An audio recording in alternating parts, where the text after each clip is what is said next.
जय श्री राम भक्तों बस यह एक शब्द बोलो।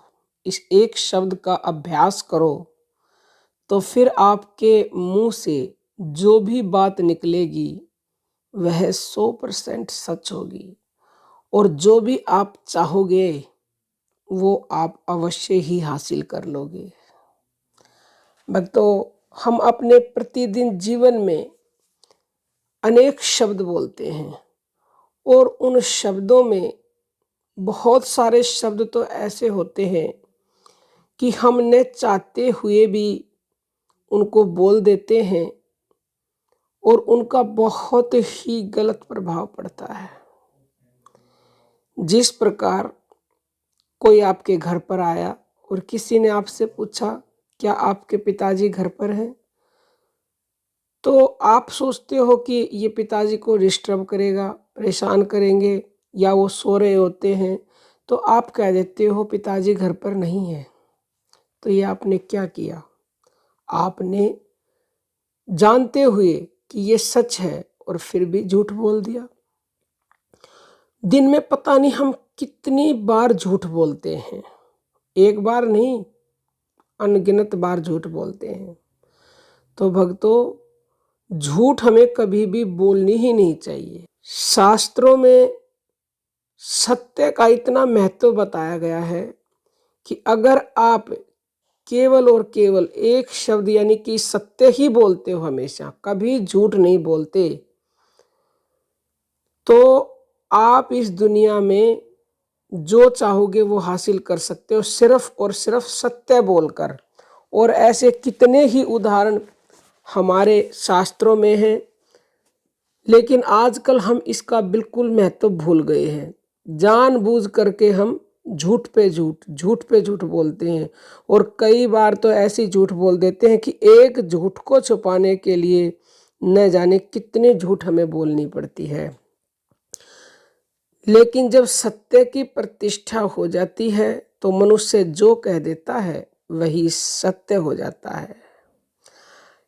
यानी कि जो व्यक्ति कभी झूठ नहीं बोलता, वह किसी को यदि शाप दे दे या वरदान या आशीर्वाद, तो वह तुरंत देते ही सिद्ध हो जाता है। शास्त्रों में, इतिहास पुराणों में इसके इतने उदाहरण हैं, अभी हम आपको बताते हैं। बृहदारण्यक उपनिषद में एक कथा है कि शक्ल के पुत्र शाकल्य ने याज्ञवल्क्य से कई बार इधर उधर के प्रश्न किए। अंत में याज्ञवल्क्य ने उससे कहा कि अब मैं तुमसे एक बात पूछता हूँ, तू यदि उसका उत्तर नहीं दे सकेगा तो तेरा मस्तक कट जाएगा। शाकल्य उत्तर नहीं दे सका और उसका मस्तक धड़ से अलग हो गया। क्यों? क्योंकि वो हमेशा सच बोलते थे याज्ञवल्क्य, तो उनके मुंह से निकला कि तेरा मस्तक धड़ से अलग हो जाएगा, तो वो तुरंत हो गया। श्रीमद् भागवत में आता है कि एक बार राजा परीक्षित ने शमीक ऋषि के गले में मरा हुआ सांप डाल दिया। इससे कुपित होकर ऋषि कुमार ने राजा को शाप दे दिया कि आज से 7वें दिन राजा को तक्षक सर्प डस जाएगा। यह उनका वचन सत्य हुआ। ये महाभागवत के प्रथम स्कंद में है। अब एक महाभारत की कथा है कि यमराज ने सावित्री को यह वरदान दिया कि तुम्हारे 100 पुत्र होंगे। उसके अनुसार सावित्री के 100 पुत्र हुए।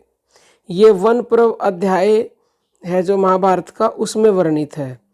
राजा शांतनु ने अपने पुत्र भीष्म को यह आशीर्वाद दिया कि तुमको मृत्यु नहीं मार सकेगी, तुम इच्छा मृत्यु होगे। और वास्तव में ऐसा ही हुआ। ये आदि पर्व अध्याय 100, अनुशासन पर्व अध्याय 167 और 168 में ये वर्णित है। तो इसी तरह के हमारे शास्त्रों में अनेक दृष्टांत मिलते हैं। इसीलिए मनुष्य को सत्य के पालन में दृढ़ता के साथ लगे रहना चाहिए, किंतु सत्य ऐसा होना चाहिए जिसमें न कपट हो और न ही हिंसा ही हो, वह असली सत्य हो। तो फिर आप जो चाहोगे वही आपको मिलेगा। और महाभारत में द्रोण पर्व के 190वें अध्याय में आया है कि एक बार दुर्योधन ने राजा युधिष्ठिर से पूछा कि द्रोणाचार्य ने राजा युधिष्ठिर से पूछा कि मेरा पुत्र अश्वत्थामा मारा गया या नहीं।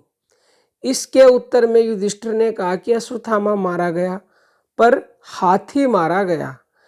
इस वाक्य में उन्होंने हाथी मारा गया ये शब्द धीरे से कहे। इस दोष के कारण ऐसे सत्यवादी राजा युधिष्ठिर के भी ये वचन सत्य नहीं समझे गए। तो भक्तों, आप सत्य बोले, केवल और केवल सत्य हमेशा, तो आपका वरदान भी तुरंत फलीभूत होगा, श्राप भी तुरंत फलीभूत होगा। जो आप चाहेंगे वो आपको मिल जाएगा। अब हम अपनी वाणी को विराम देते हैं। जय श्री राम।